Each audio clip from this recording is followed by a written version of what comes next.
안녕하세요. 활명수입니다. 돌아온 강세라는 자신이 아무 잘못도 없다는 듯 당당하게 행동하고 말해요. 무혐의. 나는 아무 죄도 없는데 누구 덕에 억울한 옥살이하다 나왔잖니? 라고 말이죠. 하지만 정다정은 이런 상황에서도 분명하게 말해요. 자신이 돌아온 이유는 강세란을 지옥으로 끌고 들어가기 위해서라고요. 정다정의 말에서 정다정 자신이 망가지더라도 강세란에게 반드시 복수할 거라는 다짐이 보였어요. 사랑하는 왕유한을 두고 왕제국과의 결혼을 진행한 것도 아마도 그런 이유에서였겠죠. 사람이 쉽게 변하는 게 아닌데 독하지 못한 정다정이 자신이 좋아하는 사람들에게 상처 주지 않기 위해 더 독해지는 모습이 안타까웠어요. 강세란은 보배정으로 인사를 갔어요. 천혜자도 만나고 할머니인 윤보배도 만나게 되죠. 윤보배는 정말 네가 다정히 아이를 바꾼 거야? 게다가 죽이려고 절벽에서 떠밀었고 라고 바로 물어봐요. 하지만 강세란은 아주 뻔뻔스럽게 자신이 아무 죄가 없다고 이야기해요. 그런 강세란에게 윤보배는 그럼 정말 네 죄는 하나도 없는 거야? 라고 다시 물어보죠. 윤보배는 도덕성이 아주 높은 사람이에요. 그리고 자신의 손녀인 척하는 강세란의 뻔뻔한 말들을 의심의 눈빛으로 바라보죠. 대화를 하는 윤보배의 얼굴은 억울한 옥살이를 하고 돌아온 손녀를 대하는 표정이 아니었어요. 자신의 죄를 다양한 거짓말과 악행으로 덮고 있는 강세란이 스스로의 죄를 고백하고 반성하길 바랬는데 강세란은 기대를 저버리지 않고 표정 하나 바꾸지 않고 뻔뻔한 말들을 늘어놓았어요. 이미 사실들을 알고 있는 윤보배는 얼마나 기가 막힐까요? 사실 윤보배는 이미 다 알고 있는 것 같아요. 백상철이 직원으로 채용되고 윤보배에게 인사를 왔을 때 윤보배는 백상철에게 강세란의 범행에 대해 물어봤어요. 백상철이 흥분하며 강세란이 아이를 바꾸고 정다정의 아이를 버렸다는 이야기를 해줬어요. 그리고 버려진 아이는 죽었다고 강세란이 이야기해줬다고도 말하죠. 그 말에 윤보배는 강세란의 말을 어떻게 믿냐고 했어요. 더 잃어버린 아이를 찾아봐야 하는 게 아니냐는 게 윤보배의 의도였죠. 강세란의 모든 말들은 윤보배에게 이미 신뢰를 잃었어요. 오히려 강세란이 뻔뻔한 말들을 하면 할수록 윤보배는 정신을 더 바짝 차리려고 할 테죠. 지금 강세란과 천혜자는 더 늦기 전에 윤보배의 재산을 빼돌리기 위해 보배정을 장악하고 나섰어요. 그 첫 발로 한마리와 백상철을 보배정에 취직시켜주죠.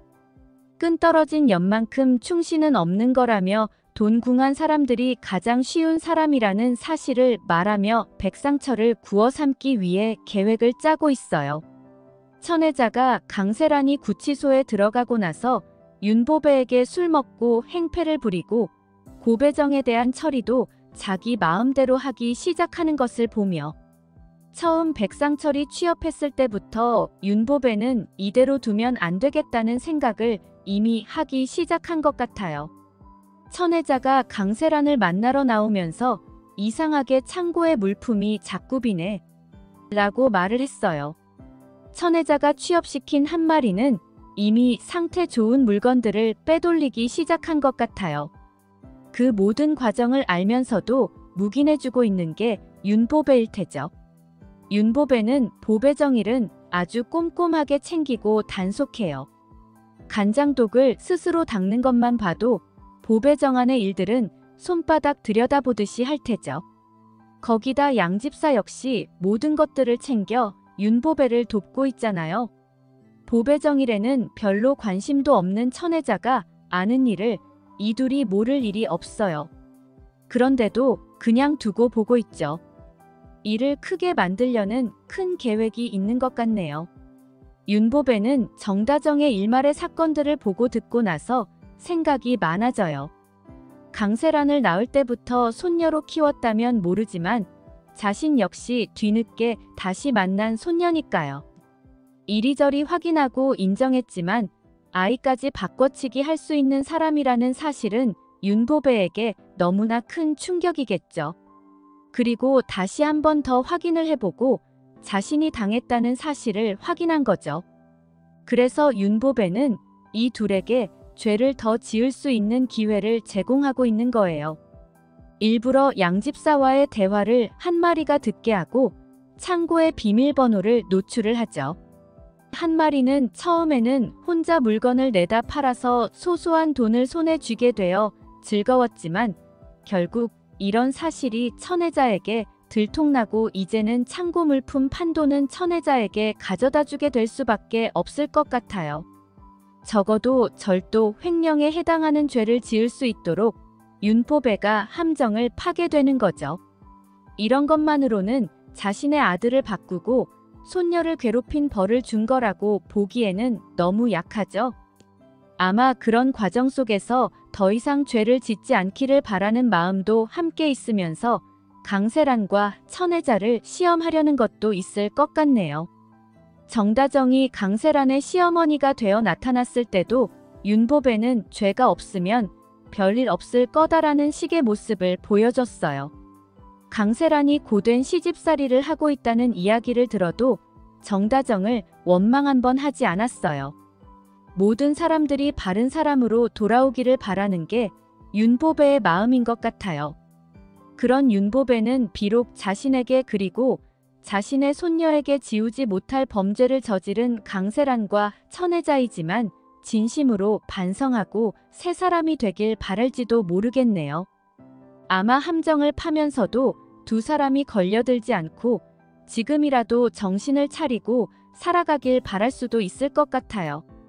하지만 그건 현명한 윤보배의 바람이고 강세란과 천혜자는 나쁜 생각을 잠시라도 내려놓을 생각이 없어 보이네요. 감옥에서 돌아온 지 하루 만에 윤보배의 재산을 빼돌릴 생각을 하고 있으니 말이죠. 이 둘이 벌릴 범죄 행각이 빨리 들통나고 자신들이 다루기 쉬울 거라고 생각한 한마리와 백상철에게 되려 배신당하는 모습을 볼 수 있길 바래요. 이제 다음 주면 안나와 다정이가 만나게 되겠어요.